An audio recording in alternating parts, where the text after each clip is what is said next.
కాంగ్రెస్ అధిష్టానం Jubilee hills నియోజకవర్గం మీద చాలా సీరియస్ గా ఉంది. ఎందుకంటే తెలంగాణలో కాంగ్రెస్ అధిష్టానంలో ఉంది కాబట్టి ఇక్కడ ఈ నియోజకవర్గాన్ని గెలిస్తే వచ్చే పేరు ఎంత ఉందో పక్కన పెడితే ఆ పేరు పోకుండా ఉంటది. అదే ఓడిపోతే అధికారంలో ఉన్నటువంటి కాంగ్రెస్ పని అయిపోయింది, అది నెగిటివ్కి వెళ్ళిపోతుంది. పైగా రేపు రాబోయేటటువంటి ఎన్నికల మీద కూడా ఈ యొక్క ప్రభావం పడే అవకాశాలు ఉన్నాయి. మరొక వైపు బీహార్ లో ఎలాగైనా సరే మహాగఠబంధన్ గెలవడానికి తీవ్ర ప్రయత్నాలు చేస్తుంది. అందులో కాంగ్రెస్ కి తక్కువ సీట్లే ఉన్నా కానీ గెలిస్తే దానికి చాలా ప్లస్ ఉంటది రేపు రాబోయే 5-6 రాష్ట్రాల ఎన్నికలకి. అంటే రేపంటే వచ్చే సంవత్సరం, ఆ తర్వాత సంవత్సరం, ఆ తర్వాత ఇక మళ్ళీ ప్రధాన ఎన్నికలు, ఇలా 2026 నుంచి ఎన్నికలే ఎన్నికలు. కాబట్టి ఇలాంటి పరిస్థితుల్లో ఇప్పుడు కాంగ్రెస్ అధిష్టానం రేవంత్ రెడ్డి మీద ఒక పెద్ద కత్తి పెట్టింది, జూబ్లీ హిల్స్ అనే కత్తి. జూబ్లీ హిల్స్ నియోజకవర్గంలో గనక కాంగ్రెస్ ఓడిపోతే రేవంత్ రెడ్డి యొక్క పదవి కూడా ఒక విధంగా కష్టకాలంలో పడినట్లే.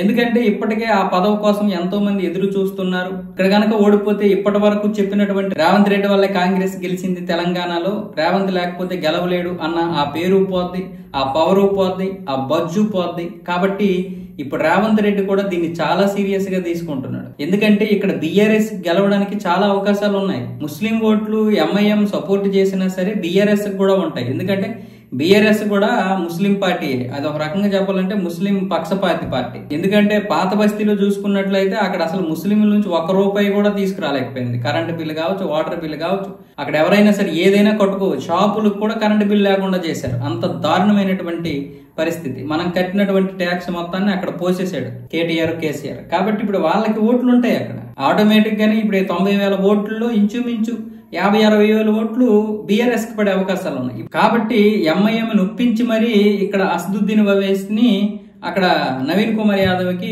మద్దతు ఇచ్చేలా చేశారు. నవీన్ కుమార్ యాదవ్ కూడా ఇంచుమించు అసదుద్దీన్ ఓవైసీకి 4-5 కోట్లు ఇచ్చాడు.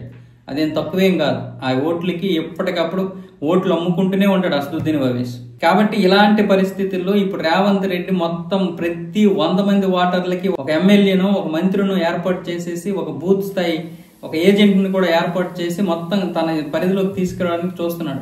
ఎందుకు ఇక్కడ ఓడిపోతే ఒక నియోజకవర్గం మాత్రమే కాదు, అధిష్టానం చాలా గట్టి సీరియస్ గా ఉంటది. ఇటువైపు ఇక్కడ కూడా అతని పవర్ తగ్గిపోద్ది. ఇప్పటికే మంత్రులు వినడం లేదు, ఎమ్మెల్యేలు అటొకటి ఇటొకటి అంటున్నారు.